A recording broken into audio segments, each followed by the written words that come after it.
Bonsoir à tous et bienvenue dans le Grand JT. Tout de suite, le sommaire.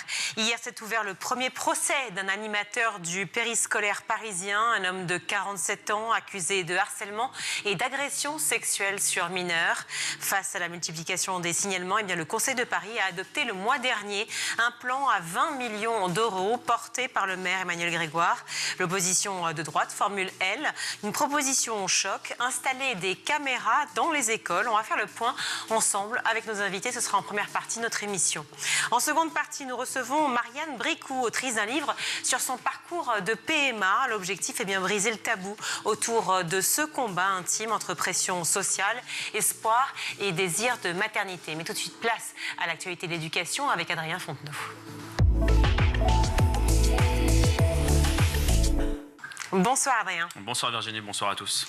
On débute ce journal avec le premier procès lié au scandale des violences dans le périscolaire à Paris. Il s'est ouvert hier. Un animateur est poursuivi pour harcèlement et agression sexuelle sur 9 enfants. L'affaire commence à l'automne 2024 dans une école primaire du 11e arrondissement de la capitale. Pénélope, mère d'une des fillettes concernées, se rappelle des premiers éléments avancés par son enfant. Elle était alors en fin d'année de CM1. Notre fille avait évoqué des surnoms du genre mon bébé d'amour, mon chaton, qui la mettait mal à l'aise. Et on a voulu à ce moment-là aller voir la directrice. Et notre fille a été très réticente à cette idée. Mais c'est donc quelques mois plus tard, en CM2, alors que les soupçons se précisent, que les jeunes filles décident courageusement de se plaindre à la directrice pour dénoncer le comportement déplacé d'un animateur. Elle parle de câlins serrés, non consentis, avec insistance sur la poitrine, et puis des propos très explicites du genre « je voudrais te faire des bisous partout, mais je peux pas ». Et la directrice, elle a recueilli la parole des enfants, et elle agit tout de suite. Nicolas G, 47 ans et un casier judiciaire vierge, nie les faits et évoque de simples remarques maladroites. Il est placé sous contrôle judiciaire et comparé libre. Le prévenu encourt 10 ans de prison. Premier procès, vous le disiez Virginie, peut-être le début d'une longue série noire dans le milieu depuis le début de l'année. 78 animateurs périscolaires ont été suspendus à Paris, dont 31 pour soupçon d'abus sexuels. Ces violences dans le périscolaire, en particulier cette proposition de la droite d'installer des caméras dans les écoles parisiennes. Ce sera d'ailleurs l'objet du débat tout à l'heure, Virginie. Et oui, on recevra effectivement Inès de Ragnel, conseillère de Paris et élue d'opposition, ainsi que Kathleen Taïeb, qui est avocate des familles de victimes. On enchaîne à Mayotte à présent. On parle du durcissement de l'acquisition de la nationalité française pour les enfants nés sur l'archipel de parents étrangers. Un décret qui entre en vigueur aujourd'hui. La loi avait été adoptée il y a tout juste un an, en avril 2025. Désormais, les deux parents et non plus un seul doivent résider de manière régulière sur le sol français. Ajoutez à cela qu'au moment de la naissance de l'enfant, ils doivent résider à Mayotte depuis un an et non plus 3 mois. Un projet de loi qui avait fait grand bruit à l'époque, soutenu par le Rassemblement national, le gouvernement et le bloc central. Il était contesté par la gauche. Certains avaient même saisi le Conseil constitutionnel pour tenter en vain d'annuler la mesure. Selon eux, cette restriction du droit du sol appliquée à Mayotte, je cite, s'éloigne très fortement du droit commun applicable au reste de la France, mais les sages n'ont pas penché en leur faveur et avaient rappelé de leur côté que la population de Mayotte comporte par rapport à l'ensemble de la population résidant en France une forte proportion de personnes de nationalité étrangère, dont beaucoup en situation irrégulière, ainsi qu'un nombre élevé d'enfants nés de parents étrangers à voir dans les prochains mois l'efficacité ou non de cette mesure. Nous sommes en mai et le baccalauréat approche à grands pas désormais, dans un peu plus d'un mois, du 15 au 18 juin. Et dans un lycée de France, c'est une option unique qui est testée, un bac professionnel option dronautique. Exactement, au programme de leur bac ciel pour cybersécurité informatique et réseau et électronique. 11 élèves d'un lycée dans le Haut-Rhin auront cette année une épreuve un peu particulière, une épreuve drone. L'établissement a noué un partenariat avec l'armée de l'air et de l'espace. Des instructeurs militaires ont donné des cours de pilotage de drones aux élèves et leur ont fait visiter des bases aériennes de la région. Au cours de l'année, les 11 élèves ont appris à slalomer entre les plots, à se perfectionner dans la construction et la déconstruction de drones en kit, ou encore dans un travail plus scientifique sur la portance et la vitesse. L'armée de terre disposait de 3000 drones en début d'année. Elle en aura 15 000 fin 2026 et on le voit avec les conflits en Ukraine comme au Moyen-Orient actuellement. Les guerres évoluent, il faut se préparer. La France agit pour demain avec ses formations dès le baccalauréat. Sacré apprentissage, en effet. On en évoque un autre pour les plus jeunes encore, c'est la nage. Et oui, les vacances d'été approchent elles aussi et avec elles le risque de noyade bien plus important. En Île-de-France, des enfants de 3 à 4 ans apprennent à survivre seuls dans l'eau. Et vous ne le savez peut-être pas, Virginie, mais la France est en tête du classement européen en termes de nombre de piscines par habitant. On en compte une pour 38. On figure même au 2e rang mondial, derrière les États-Unis, avec nos quelques 3 millions de bassins privés particuliers.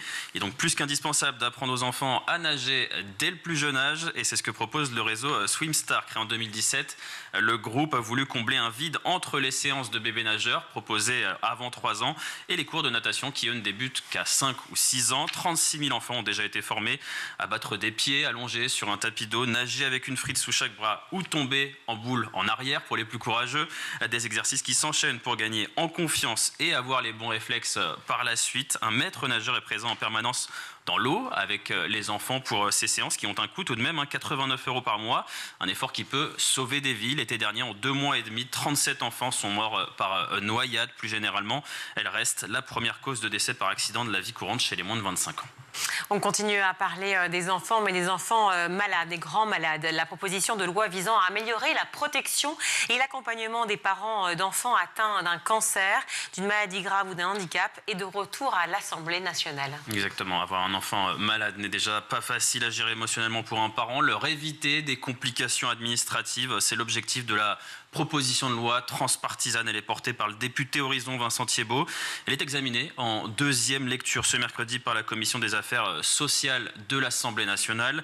Parmi les propositions du texte, on peut retenir une aide aux familles pour accéder ou se maintenir dans un logement, une exonération de taxes foncières pour les parents d'enfants malades ayant de faibles revenus et un reste à charge zéro pour les enfants atteints de maladies graves. Enfin, pour faciliter l'accompagnement des enfants hospitalisés, rendre gratuits les parkings des établissements de santé pour les parents et simplifier le recours aux hébergements temporaires à proximité de ceux-ci. Adopté en première lecture à l'Assemblée nationale puis au Sénat à l'automne 2024, le texte sera inscrit à l'ordre du jour à l'hémicycle la semaine prochaine. Et on espère évidemment qu'il passera.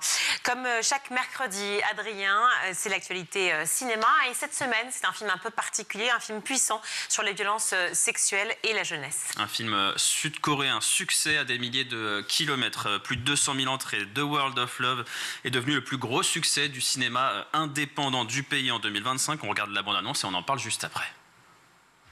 주인, 네가 정신이 똑바로. 폭넓게 어떤 사람이 되고 싶다던가. 꼭 무서워하지 말고 끝까지 봐. 야 주인아 그거 사인 좀. 됐어. 그냥 나 빼고 해. 이제 너만 하면 진짜 전교생 성향인데. 진짜 안 한다고? 너는 이게 지금 네 일 같지 않지?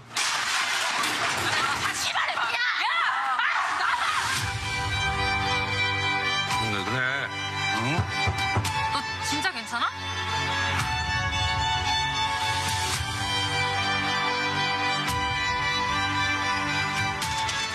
이거 말고 다른 거 뭐 받은 거는 없어. 내 말 믿어줬어야지. 이거 한 번에 되는 거 아니다.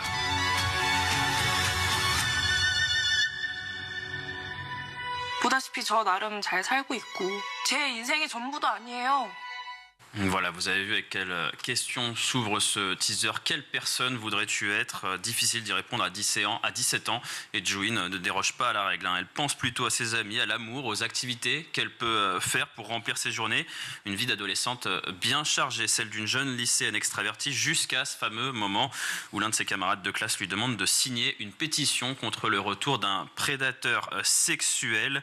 Juin s'entête à refuser de signer cette pétition et ce film nous pousse à essayer de comprendre son cheminement, ses traumatismes et questionnements personnels, et plus généralement le fonctionnement de la société en Corée du Sud. Dans le langage courant coréen, le choix est fait la plupart du temps d'utiliser un terme englobant plutôt que la précision d'un viol, d'un inceste ou d'une agression sexiste, par respect de l'intimité, mais aussi parce que c'est un sujet tabou dans le pays où la traduction de féministe demeure une insulte associée à la haine des hommes.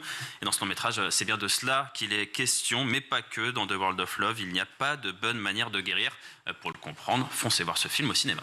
Merci voilà pour le cinéma et du sport bien sûr pour finir avec cette belle initiative de la mairie de Paris, Adrien, à l'occasion du match entre le PSG et le Bayern Munich. Vous avez peut-être vibré avec vos enfants devant la demi-finale allée de Ligue des Champions la semaine dernière au Parc des Princes. Les joueurs de la capitale se sont imposés 5-4 dans un match spectaculaire face au Bayern. Match retour ce soir en Bavière donc. Et pour ceux qui ne feront pas le déplacement, ils seront nombreux. Cette invitation lancée par Emmanuel Grégoire, 500 enfants issus de clubs situés aux portes de la capitale sont conviés à l'hôtel de ville de Paris pour assister à ce match dans une ambiance forcément festive, pensée pour ces jeunes supporters. Emmanuel Grégoire est resté à Paris pour accompagner ses invités. Il poursuit son soutien actif au club de la capitale. Après avoir déjà habillé la façade de l'hôtel de ville aux couleurs parisiennes, il a également fait installer de nombreux panneaux lumineux dans la ville avec le message « Tous ensemble vers la finale ». Le maire socialiste marque son rapprochement engagé entre la municipalité et le PSG. Paris qui menace toujours de quitter le Parc des Princes, porte de Saint-Cloud, dans les mois ou années à venir. Mais ça, c'est un autre débat pour leur place au jeu et peut-être un pas de plus vers un deuxième sacre consécutif. On espère déjà qu'ils accéderont à la finale ce soir. Merci beaucoup, merci Adrien. On pense aussi à l'autre club parisien quand même. Le Paris FC, évidemment. Oui, quand même. C'est vrai. Merci beaucoup. Allez, à Paris en 2026, on retourne sur un sujet bien moins souriant. 78 animateurs ont été suspendus, dont 31 pour suspicion de violences sexuelles.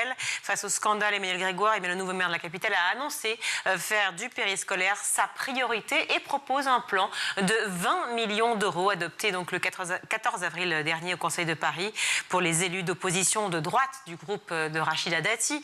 La lutte contre les agressions doit passer par l'installation de caméras dans les 626 écoles de la ville. Une mesure forcément qui interroge, en tout cas qui pose débat. On en parle tout de suite. Et pour en parler, je suis ravie d'accueillir Kathleen Taïeb. Bonjour. Bonjour. Vous êtes avocate pénaliste, vous défendez de nombreuses familles d'enfants victimes. Vous êtes membre de l'antenne des mineurs au barreau de Paris. Inès de Ragnel, bonjour. Bonjour. Merci également d'être avec nous dans le Grand JT. Vous êtes conseillère de Paris pour le groupe Paris Liberté, également du 15e arrondissement et membre de la commission éducation au Conseil de Paris. Les caméras, on en parle suite effectivement à ce premier procès qui démarre d'un éducateur du périscolaire. La lutte contre les agressions doit passer par l'installation de caméras dans les 626 écoles de la ville. Ça, c'est une proposition qui a été faite par le groupe porté par Rachida Dati et également votre groupe au Conseil de Paris. Comment est née l'idée déjà, Inès de Ragnel? Alors l'idée, elle est née tout simplement des conversations avec les parents des victimes. Avec les parents des collectifs, des associations, de tous les parents qui sont mobilisés depuis des mois sur ce scandale et qui sont touchés dans leur chair. C'est une proposition qui est complémentaire. C'est un dispositif qu'on ne juge pas être essentiel et l'unique dispositif permettant de mettre fin à ce scandale. Mais ça peut être un dispositif complémentaire que les parents souhaitent. Et notamment, alors on en parlera peut-être plus concrètement après de façon plus détaillée, mais l'idée c'est vraiment de pouvoir avoir un aspect dissuasif dans un premier temps, parce que l'animateur qui sait qu'il y a des caméras dans les couloirs, dans les zones de circulation, il ne fait pas n'importe quoi, il n'empêche pas un enfant seul aux toilettes à ce moment-là.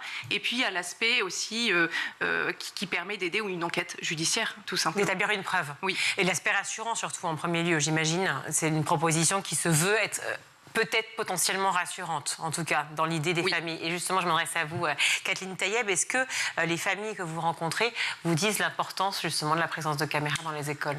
Alors, je dois dire que oui. Je dois dire qu'elles sont très demandeuses de ce genre de... En fait, elles étaient d'abord choquées qu'il n'y en ait pas. En fait, dans leur tête, il y en a beaucoup qui m'ont dit « Mais attendez, c'est vrai, il n'y a pas de caméra avec nos enfants, mais pourtant, ils peuvent à peine parler, ils ont entre 0 et 5 ans. » Et donc, c'est vrai que pour beaucoup, le fait qu'il n'y ait pas de caméra et qu'en fait, ce soit reproché dans le cadre de l'enquête, dans quelque sorte, puisqu'il manque des preuves. Donc là, évidemment, pour beaucoup, ça vient comme une évidence qu'il faut des caméras, qu'il y en a partout dans la ville, et qu'elles disent « Mais alors, pourquoi pas dans une école ?» Après, d'un point de vue juridique, et là, en tant qu'avocate, je ne peux pas ne pas dire que ça soulève d'autres problématiques de droits fondamentaux, de libertés fondamentales, et qu'il faudra mettre en balance évidemment les avantages et les inconvénients de chaque côté. Voilà, donc justement, on vient d'évoquer effectivement le pour et le contre. On va détailler ça ensemble si vous le voulez bien. Déjà, effectivement, pour toutes ceux et celles qui sont en faveur de ces fameuses caméras, l'effet dissuasif dont vous vous avez parlé. Il faut se poser la question de savoir où seraient situées ces caméras. D'après ce que j'ai compris dans la proposition, effectivement, sur les 626 écoles de la ville, ce serait 2 voire 3 caméras par établissement. Ça reste quand même très peu. Donc l'aspect dissuasif, c'est vrai qu'on peut se poser la question. Oui, l'idée, et d'ailleurs c'est encadré par la CNIL, qui a formalisé tout ça dans une note qui date de septembre 2025. L'idée, c'est vraiment de pouvoir filmer les zones d'accès et les zones de circulation. Donc très concrètement, de mettre une caméra, pourquoi pas, à l'entrée de l'établissement et puis dans les couloirs qui donnent sur les toilettes et les salles de sieste. Donc des endroits qui seraient portés à la connaissance effectivement des éventuels agresseurs. Exactement, des zones de passage par lesquelles les agresseurs passent pour aller commettre leur agression dans ces lieux-là. Parce que dans la plupart des affaires, les faits sont commis durant le temps de la sieste, sur l'heure de la pause. Donc là où il n'y aurait pas de caméra. Non, mais on voit l'accès. En fait, l'idée, c'est vraiment de voir l'animateur rentrer dans la salle de sieste alors qu'il n'est pas autorisé à y aller à ce moment-là, alors qu'il ne devrait pas être seul avec les enfants. Vous voyez, l'idée, c'est vraiment de voir où va chaque adulte à ce moment-là. L'idée, elle est née aussi, pour compléter ce que je vous disais tout à l'heure, d'un dialogue avec une maman d'un enfant victime et qui me disait, sans vouloir trahir, parce que voilà, je ne vous donnerai pas son nom ni l'école en question, mais son gros problème dans son dossier, c'est qu'on ne sait pas à quelle heure et quelle heure l'animateur est parti de l'école. En tout cas, au jour où l'enfant dit avoir été victime. Un des jours où il a été victime. Et aujourd'hui, on n'a pas la preuve. La directrice d'école dit il est peut-être parti vers cette heure-là. Une autre dit autre chose. Personne ne sait exactement. On n'a pas de preuve du tout. Et avec une caméra, on aurait pu savoir l'heure d'arrivée, l'heure de sortie. En termes de droit, justement, est-ce que ça peut constituer une preuve réellement des images ? Alors oui, évidemment que la présence des caméras et de caméras vidéosurveillance, à partir du moment où elle est annoncée dans l'établissement, pour toutes les personnes y travaillant et ça peut et ça va établir une preuve. Après, est-ce que le fait de voir l'animateur entrer dans la classe suffira à caractériser l'infraction? Non, je ne pense pas. C'est pas parce qu'il était dedans avec l'enfant que... alors seul, c'est une interdiction, évidemment. C'est un comportement inadapté et anormal, ça c'est sûr. Mais bon, ça aidera toujours. Ça participerait d'un faisceau d'indices. Après, c'est sûr que... Voilà, le risque zéro, de toute façon, quoi qu'il en soit, n'existe pas. La présence de caméras peut évidemment aider, en tout cas pour les parents. C'est vraiment quelque chose qui manque. Après, il y a tellement d'autres choses sur tous les autres maillons de la chaîne, tels que le recrutement, la formation, l'absence de soins et de diligence. Alors, on va y venir juste après, si vous le voulez bien. Parce sûr. qu'effectivement, c'est une possibilité, une éventuelle disposition qui serait prise pour l'établissement. Mais il y en a beaucoup d'autres qui sont avancées, évidemment, à la fois par les parents, les familles de victimes, par les syndicats aussi du premier degré, qui sont sur d'autres sujets, peut-être aussi tout autant, voire peut-être plus intéressant. En tout cas, on finit sur les caméras parce que c'est une vraie proposition et qui fait débat. Le recueil de la parole de l'enfant, de quelle mesure on peut prendre en compte cette parole-là? Comment elle, sur le plan, encore une fois, juridique, comment elle peut compter? De quelle manière Donc, il y a la théorie et il y a la pratique. Ouais. En théorie, la parole, quelle qu'elle soit, compte, évidemment, celle de l'enfant, celle de l'adulte. Elle compte et elle doit être corroborée par des éléments objectifs extérieurs. Parole contre parole. À la fin, s'il y en a un qui nie et l'autre qui accuse, on est dans une impasse. Mais un enfant qui est agressé, on sait qu'en général, il ne parle pas. Il a tellement peur pour ses parents, peur pour les autres, bien plus que pour lui d'ailleurs. Malheureusement, on sait qu'un enfant reste souvent muet. Comment faire en sorte de pouvoir prendre en compte cette parole-là et en quoi les caméras peuvent inciter? Voilà. Alors, disons que déjà, il y a le changement de comportement de l'enfant. Les enfants souvent finissent par se confier dans un cadre de confiance ou d'intimité avec leurs parents. Et c'est le moment où on va passer de cette confidence-là, cette révélation-là aux parents, à celle faite à des organismes de police, souvent à des personnels non qualifiés et tout. C'est là que va se poser le problème, parce que l'enfant ne va jamais ou rarement redire exactement ce qu'il a dit à ses parents, parce qu'il est intimidé, parce qu'il est gêné, parce qu'il n'a pas confiance, parce que c'est mal fait. Et dans ces cas-là, évidemment, puisque c'est ce recueil-là qui compte dans l'enquête, eh bien évidemment, là, on est face à quelque chose de lacunaire et on se verra reprocher derrière que la parole de l'enfant a évolué entre ce qu'il a dit à ses parents puis ce qu'il a dit aux enquêteurs. Donc c'est la lenteur du processus que vous dénoncez? Alors ça, évidemment, la lenteur du processus, le délai entre le moment où ça sa parole est recueillie, et puis aussi la qualité du recueil de la parole de l'enfant, l'absence de formation de ceux qui le font. Et effectivement, évidemment, cette parole, si elle était corroborée par exemple, ce jour-là, j'étais avec tel animateur et puis il m'a emmené là, et que par exemple, par hasard, il se trouve qu'il y a une caméra de vidéosurveillance va dans ce sens, effectivement, sans que ça signe évidemment la caractérisation de l'infraction, ça sera un faisceau d'indices. Alors j'entends la phrase, effectivement, si par hasard, mais c'est important le par hasard, parce qu'avec 2 caméras ou 3 caméras par établissement, j'entends bien la question des moyens, mais fatalement, sur un point de passage, on se doute bien qu'un agresseur, s'il a potentiellement prémédité son acte, il ne le fera pas forcément dans le lieu où il sera filmé. Évidemment. C'est une des limites, à mon sens, de ce processus, mais de ce process. Après, comme je vous l'ai dit, on ne peut pas mettre des caméras à chaque pas non plus, et ça va poser des questions juridiques sérieuses et légitimes en termes de liberté et de droit à l'image, tout simplement, des autres personnes. Mais... je suis pas. Voilà, je pense que c'est louable et les parents sont demandeurs, ça je ne peux pas ne pas le dire. Maintenant, est-ce qu'en pratique, est-ce que c'est quelque chose qui aidera concrètement et qui va pas, au contraire, certes dissuader les agresseurs de le faire dans cet endroit-là ou de le faire devant l'axe de passage des caméras, mais peut-être pas de le faire ailleurs. Donc. Inès de Ragnel. Oui, je voulais rajouter que parmi nos propositions, dans le dispositif, ce qu'on souhaite, nous, c'est une expérimentation dans un premier temps, et pourquoi pas cibler les écoles qui ont été touchées là récemment par des agressions sexuelles et par des viols. Pourquoi ? Parce qu'on a une quinzaine d'écoles dans lesquelles en fait les parents ne veulent plus mettre leur enfant, donc il y a une fuite vers d'autres écoles publiques. Nous, on a beaucoup dans les arrondissements, les élus d'arrondissement, on a beaucoup de demandes de dérogation quand même de la part des parents qui habitent dans ces quartiers-là. Une fuite vers le privé également. Une fuite tout simplement de Paris. On a des affaires où les parents ont complètement quitté Paris. Malheureusement, il faut quand même savoir que ça ne se passe pas que à Paris. Malheureusement, mais là, ce qui est vrai, c'est qu'il y a quand même un épicentre en ce moment. Il y a quelque chose qui se passe, et notamment, je vais vous dire... Bétarab n'est pas à Paris. Oui, mais il y a quand même 2 quartiers parisiens qui sont particulièrement touchés. 15e, 7e, 11e et 12e.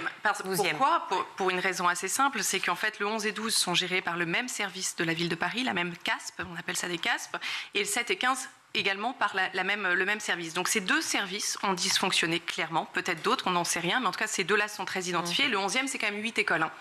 8 écoles touchées, avec à chaque fois 1 à plusieurs animateurs dans l'école.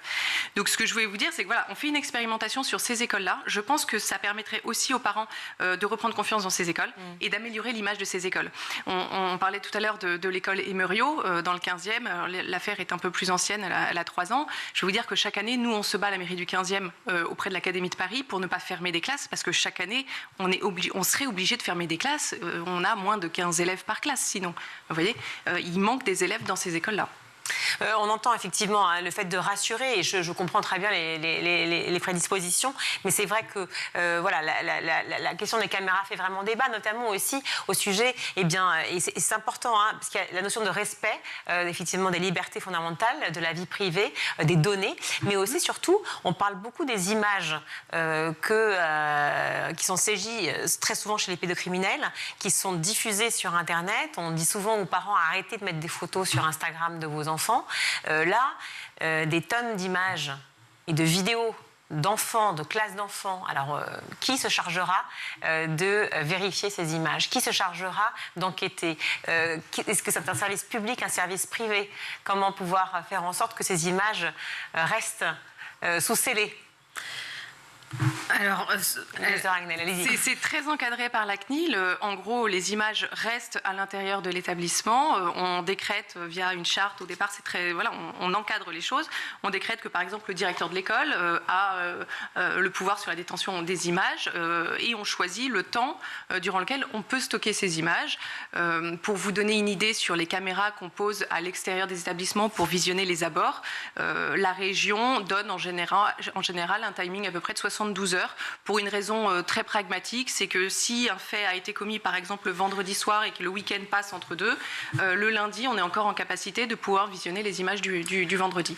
Voilà, vous avez un temps. Mais si jamais il y a un acte qui est commis sur un enfant de 3 ou 4 ans, il ne dira pas le 2 jours après. Ça c'est une autre limite considérable. Parlons justement des limites et comme des bonnes choses. Enfin, on est là pour ça. Oui, enfin moi de toute façon, sur ce point, je peux que dire que mes clients le souhaitent. Maintenant, c'est vrai que ça a aussi cette limite, c'est-à-dire que le temps de conservation conservation des données est toujours problématique. On sait très bien, en tout cas dans aucun de mes dossiers, j'en ai de nombreux, que la parole de l'enfant n'est jamais immédiate et quand elle se libère, on est des semaines, voire des mois plus tard et que dans ce cas-là, si on ne peut pas réquisitionner et utiliser les données filmées, elles sont tout simplement... Et puis une personne pour les visionner, ça veut dire qu'en plus on les visionnerait donc après coup, ça veut dire que c'est pas pour prévenir. Non. On les visionne à l'intérieur de l'établissement, c'est-à-dire que les images n'ont pas le droit de sortir de l'établissement. L'idée aussi c'est pour que en fait, ce genre d'acte n'arrive pas. Donc j'entends effectivement la possibilité d'avoir des preuves, de recueillir des preuves, mais le but aussi quand même de mettre en place des mesures, c'est pour que ces accidents, incidents, drames, on les appelle, voilà, n'arrivent plus jamais. Donc la problématique, c'est qui va aussi passer 8 heures par jour à visionner des images pour se dire, tiens, il y a un comportement qui ne correspond pas, qui est déplacé, attention. Non, alors l'idée, c'est pas de mettre une personne derrière la caméra ou chaque caméra, ça n'existe pas, et ce n'est pas le cas d'ailleurs pour les caméras qu'on installe aux abords des établissements scolaires, parce que ça existe, hein, tous les lycées de la région Île-de-France, des caméras qui visionnent les abords. L'idée vraiment, c'est d'avoir cette possibilité, ce que je vous ai dit au départ, hein, il y a le côté dissuasif, ça c'est sûr, alors que 72 heures ne suffisent pas pour pouvoir visionner les images. Alors on pourrait imaginer un timing un peu plus important. Voilà, pour les conserver en tout cas. On peut les conserver ou elles sont conservées le temps qui a été décidé en amont. Voilà, tout ça est très encadré avant. Il y a une durée légale maximale de conservation de toute façon des données. Je ne saurais pas vous dire exactement, mais je pense qu'on est sur une dizaine de jours, un mois maximum. Hein. Légalement, on ne peut pas stocker indéfiniment des données, surtout concernant des enfants. Alors après, là, je ne suis pas spécialiste de cette question, mais ça me semble... voilà. Bon, alors c'est vrai que ça pose un vrai sujet.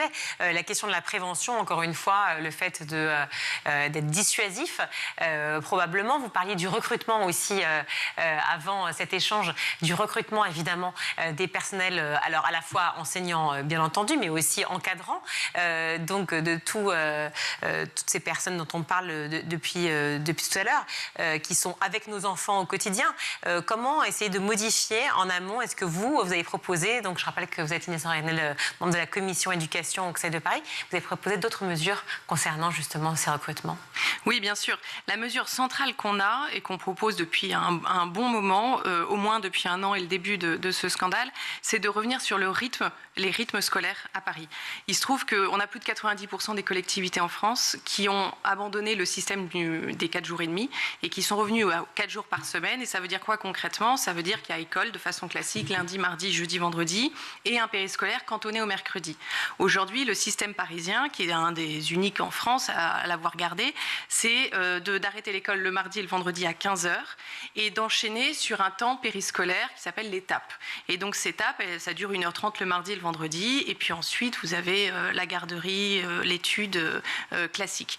L'instauration de ces rythmes scolaires en 2013, c'est la loi Payon, ça a produit une chose du jour au lendemain, c'est que la ville a dû recruter massivement un nombre considérable d'animateurs pour respecter des taux d'encadrement, qu'elle ne respecte d'ailleurs toujours pas parce qu'elle n'a jamais réussi à pouvoir mettre assez d'animateurs face à nos enfants. Avec la baisse démographique, ça va être plus faisable. Oui, mais après, on aurait pu imaginer dès le départ que personne va chercher son enfant à 15h à l'école. Le mardi, c'est pas possible. En général, les parents travaillent quand même. On ne sort pas à 14h30. Donc tout le monde systématiquement met ses enfants au tap. Il a fallu donc recruter massivement. Aujourd'hui, on a à peu près 14 000 animateurs à Paris. C'est pas assez puisque les taux d'encadrement ne sont toujours pas satisfaisants. Et d'ailleurs, on a baissé les exigences. Ils ont baissé de façon dérogatoire les exigences pour ça. Donc l'idée, c'est on revient sur les rythmes scolaires d'avant, comme donc plus de 90% des collectivités, parce qu'on estime qu'on aura besoin d'à peu près 4 à 6 000 animateurs en moins, puisque tout le monde n'inscrira pas son enfant le mercredi au périscolaire. Et déjà, si vous avez une masse d'agents, de contractuels et de vacataires moins importants, et ben en fait, cette masse-là, vous pouvez mieux la recruter, vous pouvez mieux gérer, mieux choisir le genre de profil, et puis après, vous pouvez les accompagner vers une formation. Aujourd'hui, il y a à peu près 1% de formation diplômante proposée seulement aux animateurs. C'est trop peu. Trop peu, effectivement.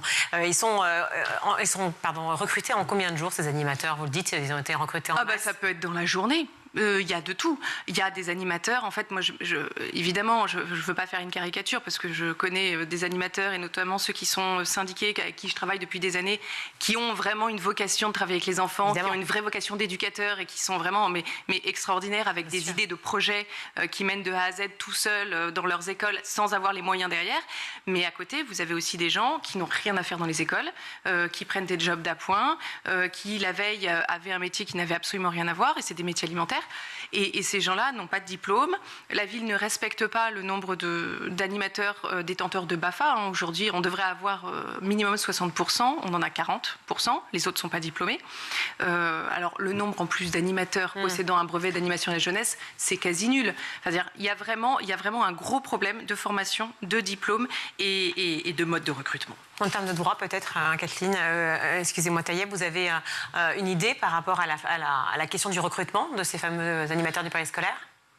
Juridiquement, ce qui est sûr, c'est que là, ce qui se passe est insuffisant. J'ai pu constater dans les dossiers et même dans le cadre d'enquêtes administratives, vous le savez, il y a des enquêtes qui se font administratives au sein des écoles dans lesquelles il y a eu des signalements qui se font parallèlement aux plaintes, en fait, aux enquêtes judiciaires. Et ces enquêtes administratives mettent souvent à jour des problématiques de recrutement, de membres parce qu'on, par exemple, on vous dit qu'un enfant, un animateur ne doit jamais être seul. Jamais être seul avec un enfant, toujours en binôme. Ça, c'est une obligation. Mais ça, c'est possible que s'il y a assez d'animateurs. Et oui. Et donc, sinon, on se retrouve tout seul avec un enfant. Et là, on retombe dans cette problématique. Mais ça, justement, c'est une question que je vous pose vraiment très simplement. C'est-à-dire qu'en tant que parent, avant d'être journaliste, est-ce que, justement, en termes de droit des enfants, finalement, est-ce que ça fait partie de notre droit en tant qu'enfant de demander, afin de légiférer, de demander à légiférer davantage sur, justement, le nombre d'animateurs dans le périscolaire ? En fait, c'est dans le sens inverse, c'est-à-dire que cette règle de l'absence d'animateur seul avec un enfant et du binôme obligatoire, elle existe. Elle existe. Le problème, c'est qu'elle n'est pas mise en place. Donc maintenant, on en est au stade de la sanction contre l'État. Moi, j'ai beaucoup de clients et de familles qui souhaitent attaquer l'État, la mairie, les mairies en responsabilité, qui l'ont fait aussi, parce que malheureusement, on ne peut pas nier une défaillance systémique et majeure, et qu'en réalité, s'il y avait eu du soin apporté suffisamment aux parents, au recrutement, et aussi autre chose, s'il y avait eu... Lorsqu'il y avait un signalement, s'il y avait eu une prise en compte sérieuse, parce que là, on parle du périscolaire depuis 6 mois, c'est très bien, 8 mois, c'est très bien. J'ai des dossiers qui remontent à 3 ans, et vous le savez, madame, que l'animateur du 7e arrondissement, contre qui il y a eu un signalement qui est transféré dans le 15e arrondissement, vous voyez, ça, c'est un problème. Tout comme un chef d'établissement. Tout comme un chef d'établissement. Établissement du 16e arrondissement. Tout comme un chef d'établissement. Et ailleurs que ou alors, Paris, carrément, ceux contre qui il y a un signalement, mais qui restent en poste. Et qui restent en poste 1 an, 2 ans, 3 ans, jusqu'à ce qu'il y en ait 2, 3, 4. Mais alors comment c'est possible ça ? Comment imaginer que quand il y a eu des signalements effectivement majeurs, comment on peut imaginer, c'est souvent le cas d'ailleurs je les respecte tout à fait, mais c'est une réalité dans le privé sous contrat, où on déplace un ancien enseignant ou un chef d'établissement d'un établissement à un autre, tout comme le harceleur par exemple. Pareil, voilà. Oui. Comment c'est possible ça ? C'est possible parce que moi je l'explique pas. Moi, en tant que juridiquement, c'est sanctionnable. Oui, mais qu'est-ce qu'on vous contre-argumente en face ? Ce qu'on me contre-argumente, c'est que pour eux, la problématique, c'était peut-être qu'il n'était pas adapté à cette tranche d'âge, ou peut-être que la problématique... Mais rien n'est recevable, qu'on soit clair, rien n'est recevable. Oui. D'où la question de la responsabilité pénale de l'État, qui est pour moi évidente. Inès Dargnay. L'animateur qui a été déplacé du 7e au 15e, ce que nous a rétorqué les agents de la ville, quand on leur a dit « mais pourquoi vous déplacez dans ces conditions ?» Alors, quand même, je précise, il a été déplacé sans savoir les suspicions d'agression sexuelle. C'était plutôt pour de la violence physique et verbale au départ. Enfin, c'est pas admissible non plus. Non, c'est pas terrible non plus, mais pour vous dire, on ne savait pas encore qu'il était suspecté de faits d'agression sexuelle dans cette école, dans le 7e. Quand on leur a demandé pourquoi ils avaient déplacé, ils nous ont dit « ah mais parce qu'on lui a donné une 2e chance ». Sauf que les enfants, ils n'ont pas de 2e chance derrière. Et je vais vous dire, en fait, moi, ce qui me choque encore plus dans toute cette histoire, parce que depuis, la mairie nous dit, alors évidemment, c'est ma casquette politique, nous dit, on a fait la totale transparence, on a renversé la table. Moi, je suis le comité de pilotage de l'école volontaire en question, dans laquelle l'animateur a été déplacé. À force de questions à l'administration, on apprend que même l'animateur d'avant était lui-même déplacé d'une autre école du 15e. Et ça, on leur a dit, mais vous pouvez peut-être prévenir les parents, et ça a été le cas à la veille des vacances scolaires. Enfin, vous voyez, en fait, plus on creuse, plus on a d'autres informations. Et à chaque fois qu'on a cette dernière information, on nous dit « Non, mais vous inquiétez pas, il n'y a rien d'autre ». Mais est-ce que les établissements doivent s'engager à prévenir les parents ? Alors voilà, moi c'est une très grosse problématique que j'ai dans les dossiers, c'est qu'il y a un culte du silence vraiment dans les écoles. Et ça, vraiment, on ne le croit pas tant qu'on ne le vit pas. Parce que je peux vous dire que quand vraiment on a des parents qui disent voilà, signalement 1, et puis bon, il se passe rien, on leur dit surtout n'en parlez pas, il y a l'enquête en cours, sinon secret de l'enquête. Les parents écoutent ce qu'on leur dit, donc ils n'en parlent pas. Quel effet ça a ? Ça fait que des mois se passent, on espère qu'ils oublient, ils changent d'école. Deuxième signalement, bam, pareil. Et en fait, ce n'est que lorsque la parole se libère entre les parents, lorsque l'école prend ses responsabilités, quand on leur demande de le faire, ils refusent. Maintenant, ils le font. Mais il y a un an, ils ne le faisaient pas. Aujourd'hui, ils le font. Quand on exige une réunion publique avec tous les parents pour informer des motifs de suspension de l'animateur, et donc, ils ne le feront pas d'habitude. Maintenant, ils sont obligés de le faire. Mais ils ne le faisaient pas, ce qui empêchait la prise de conscience globale des parents et donc le fait qu'ils agissaient. Mais aujourd'hui, ça se fait, ils sont un peu obligés de le faire. Mais encore, je vais vous dire très honnêtement, j'ai encore fait une courrier de mise en demeure à une école publique de Paris à la direction pour la forcer, pour les mettre en demeure de mettre en place cette réunion. Au début, ils ne voulaient inviter que les parents concernés. Ça n'a absolument aucun intérêt. Puis que les parents élus, ce qui n'a encore moins d'intérêt. Donc, en fait, à chaque fois, ils refusent. Pourquoi ? Parce qu'ils savent très bien qu'ils vont se prendre un raz-de-marée derrière auxquels ils ne sont pas prêts ou ils ont peur. Et donc, on est dans une vraie culture du silence. On entend les mesures, effectivement, les propositions, et elles sont tout à fait... pourquoi pas. Il y en aura d'autres, évidemment, et je l'espère. Mais lutter contre la pédocriminalité en déplaçant des criminels potentiels... déjà, la question vraiment est quand même lourde.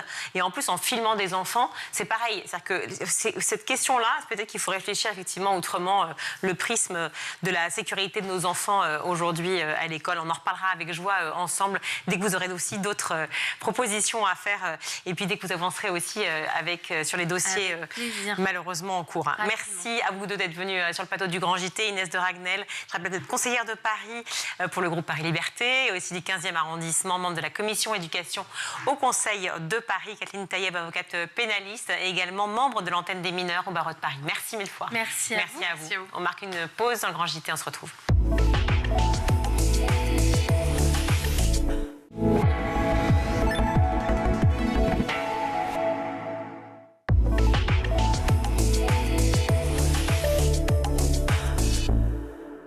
Et je suis ravie d'accueillir Marianne Bricou. Bonjour. Bonjour. Merci beaucoup d'être avec nous. Vous êtes autrice de Pourquoi pas moi aux éditions Maya. Vous publiez un témoignage fort. On va en parler évidemment ensemble sur le parcours de procréation médicalement assistée. Pourquoi avoir déjà voulu parler à tous, livrer finalement ce parcours ?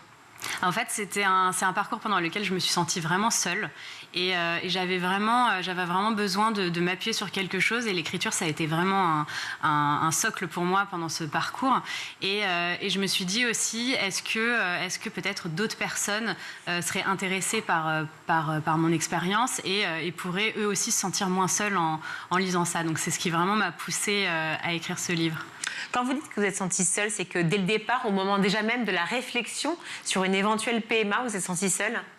C'est au moment de la réflexion autour de vous, en fait. Bah voilà, c'est ça. C'est compliqué d'en parler autour de soi et en fait, la plupart des gens ne comprenaient pas ce que j'étais en train de vivre, tout simplement parce qu'ils n'étaient pas passés par là et que ce soit ma famille, mes amis, poser des questions qui étaient parfois soit indiscrètes, soit déplacées, sans du tout penser à mal, mais en tout cas en ayant ce côté un peu intrusif ou un peu délicat et même en leur confiant ce que je traversais, ils avaient beaucoup de mal à comprendre ce qui se passait. Alors on en parle de ce moment, alors je dis parcours parce qu'il y a effectivement le parcours de PMA, mais il y a le parcours de vie aussi, évidemment, c'est toujours extrêmement lié. À quel moment vous prenez cette décision, ou en tout cas non, à quel moment précisément vous pensez pour la première fois éventuellement faire recours à une PMA ? Avoir recours. En fait, c'est venu assez tôt, c'est-à-dire que j'avais commencé à essayer d'avoir un enfant naturellement, évidemment, et en fait, rapidement, ça n'a pas marché. J'avais déjà, en fait, avec mon conjoint, on savait l'un et l'autre qu'on avait des petits problèmes, mais c'était des petites choses qui a priori, n'étaient pas de l'infertilité. Mais au fur et à mesure du temps, ça marchait pas, et en fait, très rapidement, on s'est dit, il faut qu'on entame ce parcours, parce que c'est notre seule option pour avoir un enfant. Vous êtes tous les deux dans ce combat à ce moment-là ? Oui. Ensemble, vraiment, on a été très soudés dans ce combat. Et quand ce premier mot que vous venez de citer, donc infertilité, sort, est-ce que c'est un choc pour vous ou finalement non, ça fait partie quelque part, voilà, c'est un parcours de vie, point, et on fait avec? En fait, on m'a jamais vraiment parlé d'infertilité en m'expliquant exactement de quoi il s'agissait. C'est-à-dire qu'on m'a pas dit vous êtes infertile parce que vous avez ci, parce que vous avez ça. On m'a dit c'est une infertilité inexpliquée, parce que vous avez plein de petites choses qui, l'une sans les autres, ne seraient pas gênantes, mais les unes accumulées avec les autres font que ça ne marche pas. Donc en fait, c'était jamais si clair que ça. J'aurais préféré avoir un vrai problème pour le régler. Oui, je comprends. Effectivement, le fait d'être sans explication nette, oui. Ça vous a encore plus fragilisé. Votre compagnon vit la même problématique d'infertilité? Pas vraiment, c'est-à-dire que lui, il avait aussi un faible taux de spermatozoïdes vivants. Enfin bon, bref, mais c'était pas très grave non plus. C'est-à-dire qu'il n'était pas infertile non plus. C'était vraiment l'accumulation de ces différents problèmes. C'est un véritable combat ou ça reste un parcours qui finalement est surmontable après coup? Vous avez 2 enfants aujourd'hui. Qu'est-ce que vous retenez de ces moments?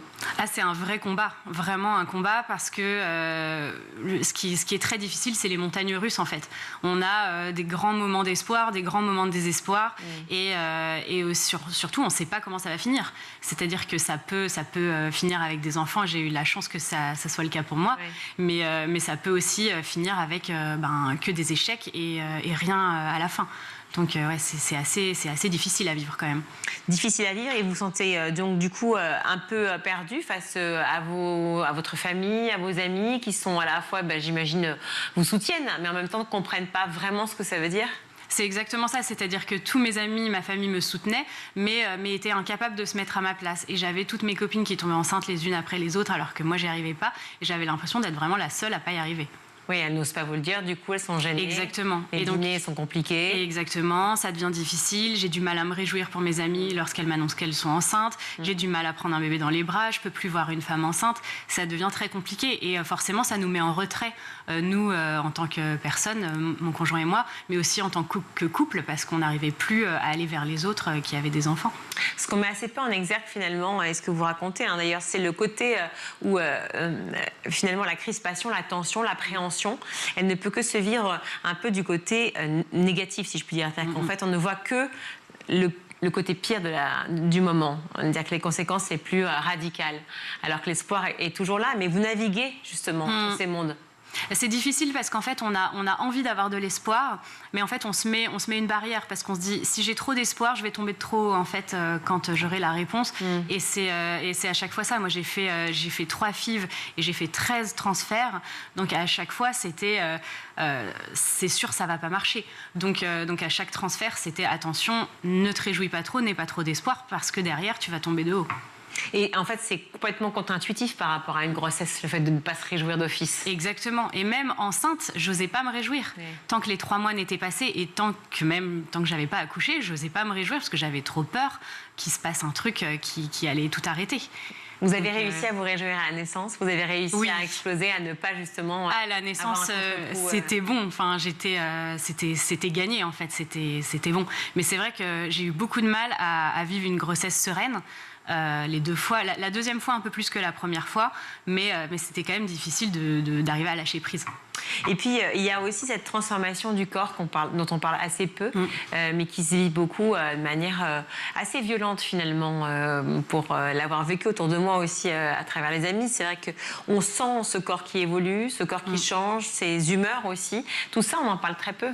Oui, c'est vrai. Et ce qui est difficile, c'est qu'en fait, le corps, il change un peu comme pour une grossesse.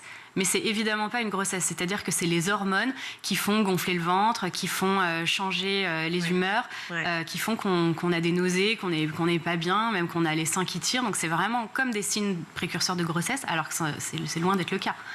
Et puis il y a la violence dans le couple aussi. Il faut avoir un couple solide et malgré tout, et bien, même si on s'aime très fort, les doutes que l'on a par rapport à une grossesse transfèrent sur le couple. Ah oui, complètement. Pour le couple, c'est vraiment une énorme épreuve. Et nous, on avait un peu des petits échappatoires, c'est-à-dire qu'à chaque fois qu'on avait un transfert qui ne marchait pas, on se disait il faut qu'on félicite notre couple de cette épreuve passée.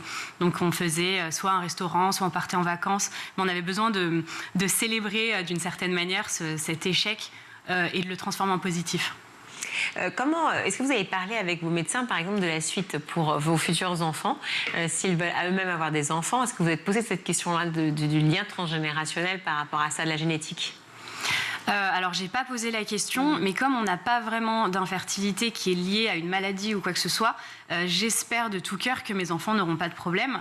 Mes parents n'en ont pas eu, les parents de mon conjoint non plus, donc j'espère que ça sera pas le cas. Ouais. Vous l'attribuez à quelque chose en particulier? Vous êtes évidemment renseigné pendant cette période.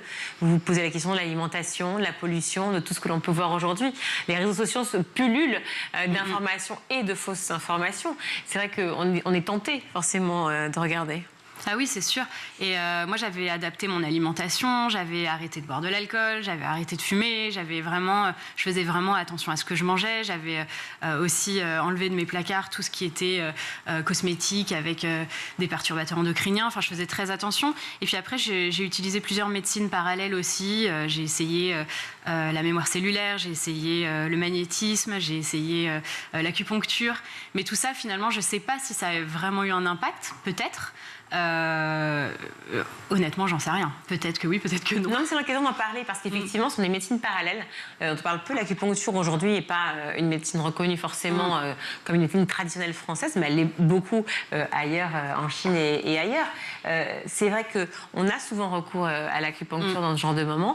Moi, j'avoue, j'y ai eu recours justement pour tomber enceinte parce que c'était un peu plus compliqué et j'ai eu cette impression que ça avait joué. Mais c'est vrai qu'on est perdu dans ces moments-là. C'est compliqué comme parcours.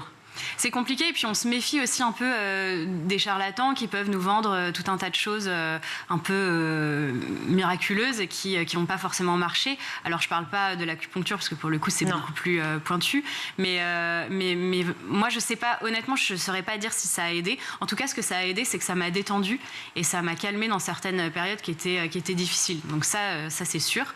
Après honnêtement je sais pas si ça a un impact ou pas sur la fertilité en tant que telle. Quand on se pose des questions sur sa propre fertilité, sur le fait de tomber enceinte, sur des questions qui se posent finalement, peut-être que d'autres couples ne se posent pas, on se pose aussi cette question, ça c'est la quatrième partie de votre livre, qui aura envie de mettre au monde un enfant dans notre société actuelle? C'est vrai qu'on en vient à se poser des questions peut-être qui viennent de soi lorsque finalement on est confronté à l'actualité, mais peut-être pas de manière aussi profonde et sur un temps aussi long. Oui, c'est ça. En fait, on a vraiment le temps de se poser la question. On a le temps de se dire, est-ce que ça vaut le coup que je me batte pour mettre un enfant au monde dans cette société? Et forcément, on se pose cette question, oui. Et ça vaut le coup? Pour moi, ça vaut le coup. Pour moi, ça valait vraiment le coup, oui. Qu'est-ce que vous avez envie de dire aux femmes et aux hommes aussi, parce qu'il faut évidemment les inclure dans ce combat, qui vivent ça aujourd'hui? Ne lâchez rien, continuez à vous battre, ça vaut vraiment le coup en effet. Il faut aller au bout, il faut aller au bout de soi-même, ne pas avoir de regrets, avancer coûte que coûte, se relever. C'est toujours dur de se relever, mais derrière ça vaut le coup. Il faut tout faire pour que ça marche. Le mental joue énormément. Ouais, ça joue énormément. Et il faut être bien accompagné par son conjoint, bien accompagné par ses amis, sa famille, même s'ils vont pas forcément savoir quoi dire. Au moins le fait d'être là, c'est important de sentir cet accompagnement. Merci beaucoup Marianne Bricou d'être venue sur le plateau du Grand JT. Je rappelle le titre de votre livre, Pourquoi pas moi, aux éditions Maya. Voilà, Marianne Bricou signe ce livre sur le parcours PMA, mais aussi sur le récit finalement d'une vie, d'un couple, ce que ça veut dire d'être une femme aujourd'hui en 2026. Merci à vous. Merci beaucoup. Brevet Challenge, est-ce que vous pouvez nous dire en quelques mots ce qu'est cette série? Oui, c'est une série qu'on a voulu, en tout cas, dans les codes de ces jeunes élèves de 3e qui vont passer le brevet. L'idée, c'était véritablement d'abord de les voir, parce que moi j'aime bien voir les jeunes sur nos antennes et dans nos programmes.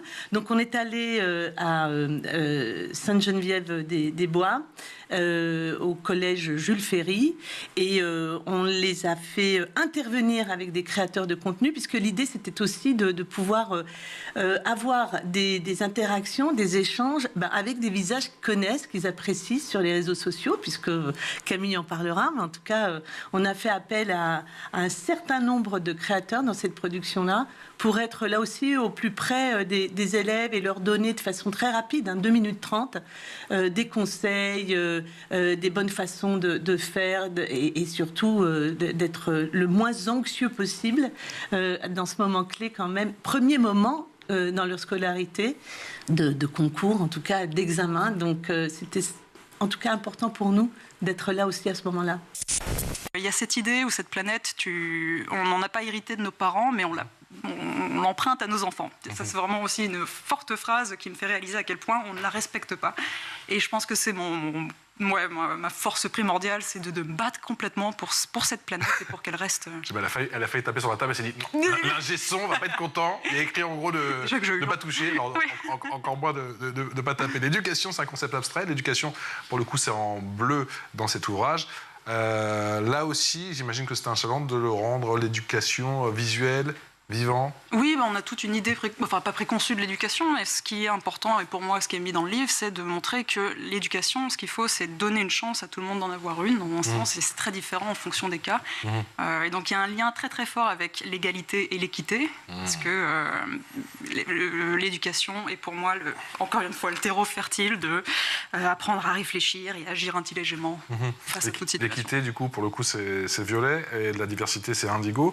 Pour l'équité, qui est souvent difficile à comprendre, même pour les adultes. Là, du coup, on se dit que pour les enfants...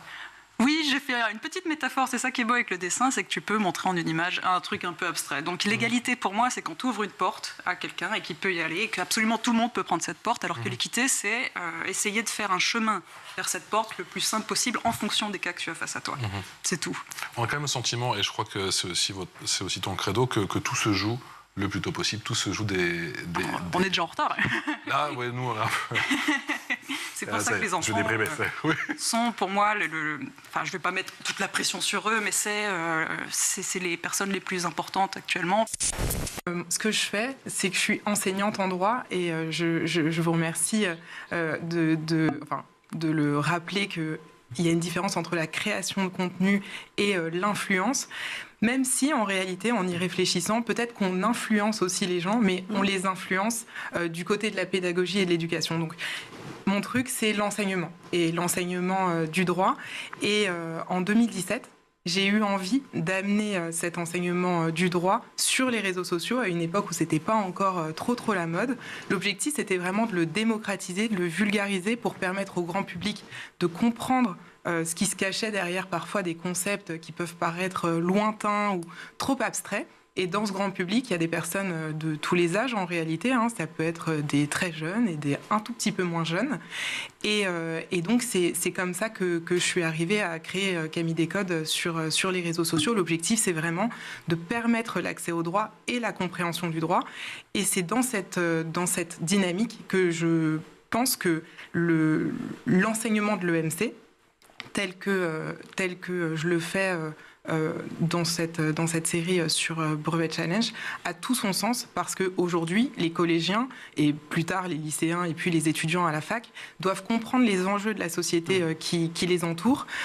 Et donc, ces programmes sont très importants parce que pour eux, ça peut être une première accroche avec des thématiques qui sont fondamentales et qu'ils ne comprennent pas toujours. C'est dans cette dynamique, en tout cas, que je m'inscris.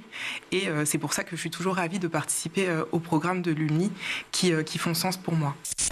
Je sais depuis qu'il est né, je vois mes livres jeunesse absolument différemment, quoi. Non plus avec mes yeux d'étudiante en art qui a passé 5 ans à essayer de faire une belle image, mais avec des yeux d'enfant. Et ça, ça a changé toute ma pratique pour le coup. Du coup, c'est ça, tu penses que tu vas composer, que tu vas créer différemment ? Ah oui, complètement. Ah oui, ça te change entièrement. Et c'est vrai que rien que La paix est possible, il n'était pas encore né quand je l'ai fait. Donc je pense que je l'aurais réussi à mener différemment. Mais tu dis pas que je suis passé à côté, c'est juste que tu vas faire évoluer. Oui, comment, c'est ça. Du coup, c'est juste en termes de feeling, en termes d'approche. Cette même pensée divergente qui va être... Les rollers sur les chevaux. Je vais revenir à ce que j'étais à 5 ans et comment je voyais le monde à ce moment-là. D'accord. Et ton style, du coup, va changer, tu penses ? Il change déjà à chaque bouquin. Donc oui, j'aime le faire évoluer. Et c'est quelque chose de, je vais dire, profusionnel, mais je crois que ça... Il change à chaque bouquin parce qu'on prend d'expérience ou parce que aussi c'est des envies ou ça dépend aussi des projets ? tout. C'est un mélange de tout ça. J'aime évoluer dans le dessin. J'ai pas envie de m'enfermer pendant 40 ans dans un même style. Donc là, par exemple, c'est mon style de dessin actuel. Je veux quelque chose qui soit très efficace, fun, à la ligne claire, avec des couleurs. Ouais. Avec beaucoup d'humour, j'imagine. Évidemment, oui. L'humour, c'est le pansement du mal. Et ça, c'était dès le début ? Oui. Ce qui me plaît dans l'humour, c'est que tu peux désamorcer des concepts ou des trucs ultra graves avec un peu d'humour, sans pour autant le contourner. En l'occurrence, là, il y en a, donc ouais. Voilà pour le Zap, c'est la fin de ce grand JT. Merci à vous tous de nous avoir suivis. Merci beaucoup Adrien d'avoir été avec nous. Virginie. On vous retrouve demain, exactement, même heure, pour une autre édition. À la réalisation ce soir, Xavier Sanchez. Au son, Alexis Oussabassidis. Au maquillage, Eva Troller. Siam Carbouche et Elodie Wilfried à la rédaction. Très belle soirée, donc à demain. Ciao.